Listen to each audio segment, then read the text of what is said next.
नमस्कार, वंदे मातरम प्यारे साथियों। मैं विक्रम वर्मा आपका तहे दिल से स्वागत करता हूं आपके अपने YouTube channel online study with Vikram पर। तो प्यारे साथियों, आप सभी स्वस्थ होंगे, मस्त होंगे और अपने अपने एग्जाम की तैयारी में व्यस्त होंगे। और कर लीजिए प्यारे साथियों, अपने अपने एग्जाम की तैयारी बेहतर तरीके से कर लीजिए, क्योंकि जिस तरीके से एलडीसी का पेपर आया है ना, मान के चलिए किसी भी पेपर में हम क्वालिफिकेशन नहीं कर पाएंगे, वो चाहे 40% हो चाहे 20% कर दो, क्योंकि आप सिलेबस से तो प्रश्न पूछते ही नहीं हो। आपने इंडियन हिस्ट्री तो लिख ही नहीं रखा था सिलेबस में, लेकिन सर्वाधिक क्वेश्चन पूछे तो आपने इंडियन हिस्ट्री से पूछे। जिसने भी पेपर बनाए उसको यह भी नहीं पता होगा कि सिलेबस क्या है एलडीसी का।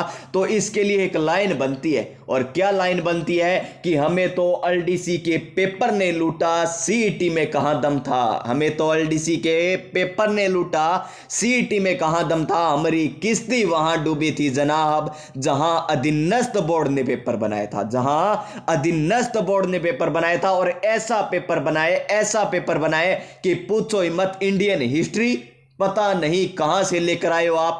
ना तो ये सीईटी का सिलेबस था, सीईटी का मान लेते हम सिलेबस क्योंकि उसमें आपने दे रखा था इंडियन हिस्ट्री, लेकिन एलडीसी का एग्जाम वास्तव में आपको बाहर ही करना है। आपको कहना ही है कि बेरोजगार को हमें बेरोजगार ही रखना है, तो आप पेपर लेते ही क्यों हो।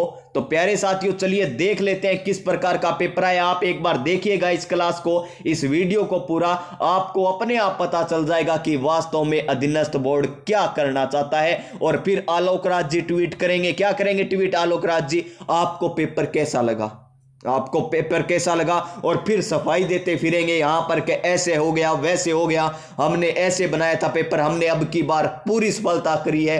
तो पेपर लीक आप कर रहे हो। तो देखिए यहां पर आपने क्या क्या पूछा। पहला क्वेश्चन देख लीजिए, क्या पूछा है कि मौर्यकालीन प्रशासनिक प्रणाली। आपने मौर्यकालीन के बारे में लिख ही नहीं रखा, फिर भी आपने पहला क्वेश्चन यही पूछ लिया कि मौर्यकालीन शासन प्रणाली में निम्नलिखित में से राजस्व वसूली का प्रभारी कौन था, जो कि आय का लेखा रखता था। और ऐसा सीईटी में आ गया ना, तो 40% तो छोड़िए, 20% लाना भी मुश्किल हो जाएगा। देखिए, पुरोहित, सन्निधाता या समाहर्ता या लूनाध्यक्ष, तो और ऑप्शन नंबर ई आपने दे रखा है अनुत्तरित पर्सन। तो सभी अनुत्तरित पर्सन ही करके आएंगे, क्योंकि आपने सिलेबस में ही नहीं पूछा। तो इसका सही आंसर हमारा ऑप्शन नंबर सी हो जाएगा। पहले क्वेश्चन का right answer option number C. और जो स्टेट लेवल की तैयारी छोड़कर सेंटर की तैयारी कर रहे हैं ना, उसके लिए फायदा है, क्योंकि सेंटर में ये तो पढ़ते तो जरूर